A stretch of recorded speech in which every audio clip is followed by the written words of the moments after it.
ये ब्लैक सी में अमेरिका के जासूसी ड्रोन सक्रिय हैं। 15 जनवरी को भी हुआ था अमेरिकी drone intercept. Live flight tracking में ये मूवमेंट कैप्चर की गई थी। ये मूवमेंट कैप्चर करने के बाद दुनिया के सामने रखी गई थी। ये देखिए उस समय का ये जो लाल दायरा आप देख रहे हैं, और ये क्योंकि कई बार इस लाइन को एक दूसरे के ऊपर आप ओवरलैप करते देख रहे हैं, मतलब एक पर्टिकुलर जगह पर इस टोही विमान ने लगातार चक्कर लगाए थे और अब ऐसा ही चक्कर लगाकर गया है ये क्रिमिया के पास। तो ये यहां से किस तरीके की इंफॉर्मेशन गैदर करने की कोशिश की जा रही है, और आप जानते हैं कि सबसे मुश्किल होता है पनडुब्बियों के विषय में इंटेलिजेंस को गैदर करना। यहां पर ये क्या कोशिश है, ये जो टोही विमान है उसका यहां पर पहुंचना क्या दिखाता है, और उसके कुछ दिनों पहले यहां पर ये मूवमेंट क्या दिखाती है, बहुत जल्दी से इसको समझने की कोशिश करते हैं। मनीष आइए, मुझको ये समझने में मदद कीजिए जरा। यहां पर बिग वॉल में इसको समझने की कोशिश करते हैं। मसान, जरा देखिए ये पढ़ाओ, कौन है जो ये जनाब फूल की खेती करके 1 एकड़ में 1 साल के 30 लाख तक कमा रहे हैं।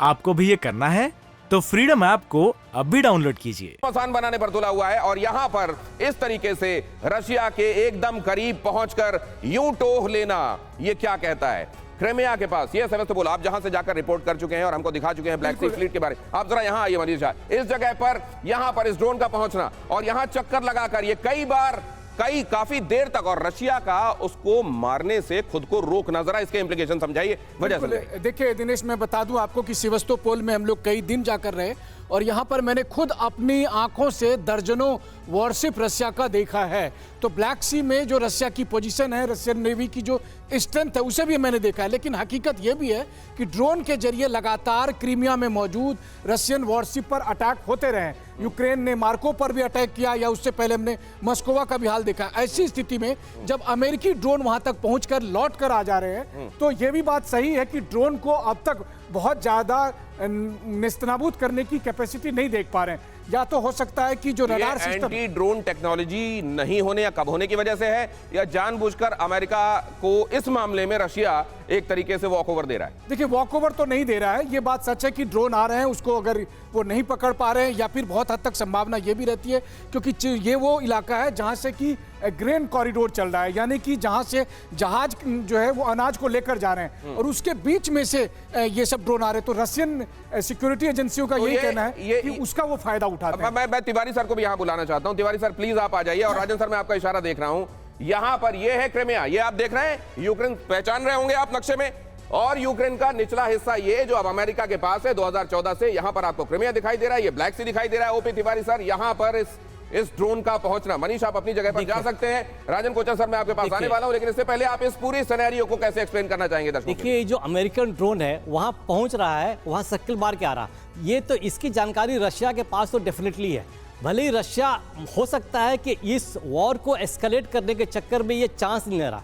इट इज एविडेंट है कि Russia is not looking for an excuse to launch some weapon, इसलिए मौका बार बार देने की कोशिश कर रहा है, इसको डिस्ट्रॉय नहीं कर रहा। जब तक 3-4 बार नहीं हो जाएगा तब तक वो मारेगा भी नहीं रशिया, लेकिन अगर मारा तब ये वॉर सामने आ जाएगी। लेकिन ये पूरी लड़ाई तो आज के दौर में इंटेलिजेंस से लड़ी जाती है। अगर ये ड्रोन यहां पहुंच रहे हैं और इस पर्टिकुलर जगह से ब्लैक सी में, ब्लैक सी फ्लीट रशिया के लिए बहुत इंपॉर्टेंट, और यहां से अगर इंटेलिजेंस ले जाकर वो यूक्रेन को दे रहे हैं, तो ये कितना सेंसिटिव और यूक्रेन के लिए ये कितना महत्वपूर्ण। मैं आपके पास जनरल कोचर, आप क्या जोड़ना चाह रहे हैं इसमें प्लीज? बेसिकली मैं आपको ये इसको बताना चाहता हूं कि जो यूनाइटेड स्टेट्स के पास ड्रोन है वो स्टेल्थ टेक्नोलॉजी के साथ काम करते हैं। ठीक है। और कोई भी ड्रोन अगर 5200 फीट की हाइट से ऊपर जाता है तो वो डिटेक्ट नहीं हो सकता है, और ये रशिया ने इसको डिटेक्ट नहीं कर पाया है।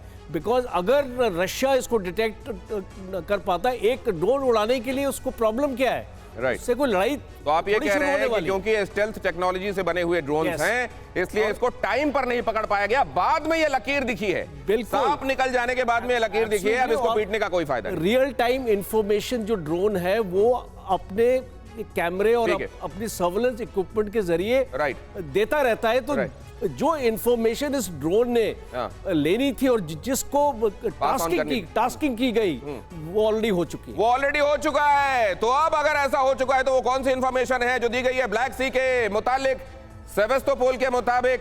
मुतालिक और क्रिमिया के मुतालिक अब जरा देखिए 22 जनवरी और 15 जनवरी की वो तस्वीर। 22 जनवरी को ड्रोन जहां पर देखा गया और 15 जनवरी को उसी जगह पर जब ड्रोन जाकर निकल गया तो उस जगह पर कितने राउंड उसने लगाए, कितनी देर तक वो रहा, ये बताने वाली जो तस्वीर है वो आपको दिखाई दे रही है। 15 जनवरी और 22 जनवरी। ये जनाब फूल की खेती करके 1 एकड़ में 1 साल के 30 लाख तक कमा रहे हैं। आपको भी ये करना है तो फ्रीडम ऐप को अभी डाउनलोड कीजिए।